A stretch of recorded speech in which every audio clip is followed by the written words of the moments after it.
former President ko. Ang mga sentimiento ni First Lady Liza Marcos laban kay Vice President at Education Secretary Sara Duterte. Nasundan ng mga panawagang magbitiw na siya sa cabinet o palitan sa DepEd. Pero sabi ng Pangulo, mananatiling Education Secretary ang bise. Any of the cabinet secretaries will be replaced pag hindi nila ginagawa yung trabaho nila. Hindi na kaya. Nagkasakit. Sabihin mo na yun. Bakit di niya tinatanggal yung isa? Hindi ako nagtatalong ako, Pangulong Marcos ha. Maganda itong ginawa mo to. Pinapalakpakan kita dito.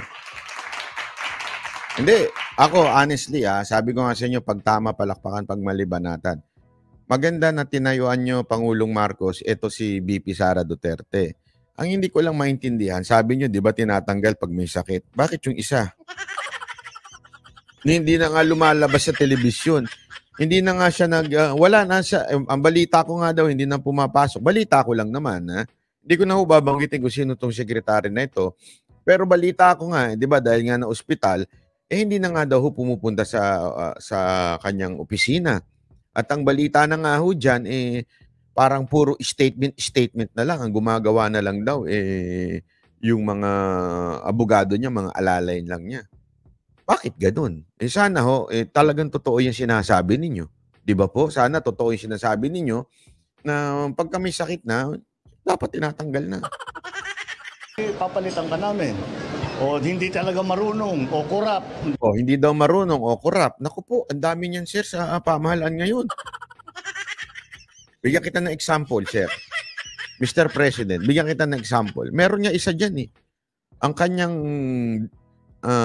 definition o kanyang job description ay tungkol sa mga may hirap. Di ba? O kahirapan. Pero anong ginagawa? Pinakikialaman yung trabaho ng mga congressman at saka ng mga senador. Nagsasuggest pa ng kung ano-ano patungkol sa pagbabago ng konstitusyon. Pakialamero. Sa madaling salita ho, bobo. Di ba? Sa madaling salita po, hindi nila alam kung ano yung kanilang trabaho. Di ba? Ang bira, oo. Ano masasabi mo diyan, Ka Spencer? Spencer! Oh.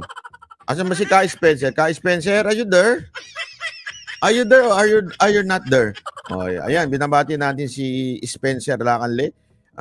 Paano ba pag-pronounce ng apelyido mo? Lacanle. Lacanle. Oh, diba?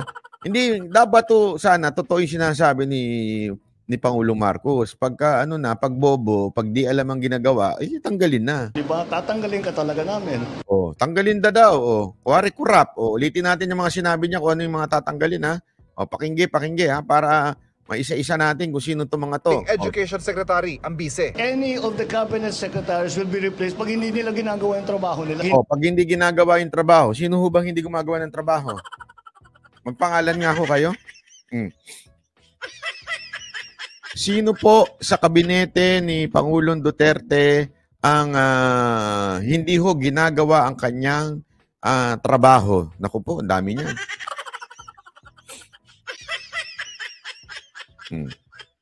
Naku, sino kaya?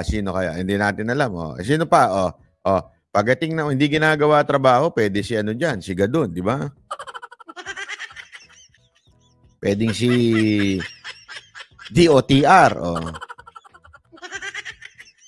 Di ba? Hindi niya ginagawa yung trabaho niya. Bakit si DOTR, di ba? Parang laging balisa sa buhay. Parang laging naka-smile lang Tuloy pa. Hindi na kaya, nagkasakit. Hindi na kaya, nagkasakit. Kailangan pa bang i-memorize yan? Parang kilala nyo na yan kung yung nagkasakit, di ba? alam na natin kung sino yan. Hindi na natin kailangan spellingin yan. Di papalitan ka namin. O hindi talaga marunong o kurap. Naku po. Naku.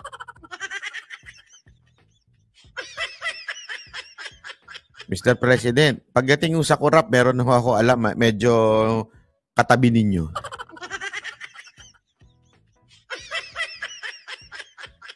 Oo, kasi may balita ako dun Ang dami ko nga balita dun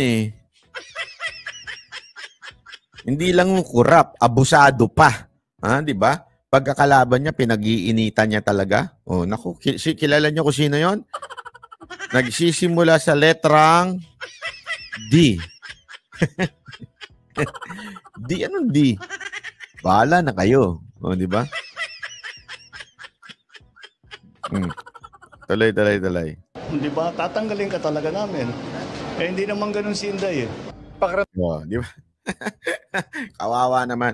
Kawawa naman ang mga vloggers, na mga tanso vloggers. Hindi naman ganun si Inday. Hindi daw kurap. O, ang bihirang buhay ito.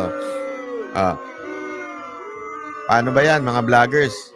Hindi daw corrupt si yari kayo ngayon. Hindi din daw incompetent. Naku po, patay. Kawawa na naman kayo mga vloggers kayo.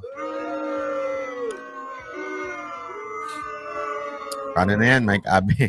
Di laglag na kayo ngayon.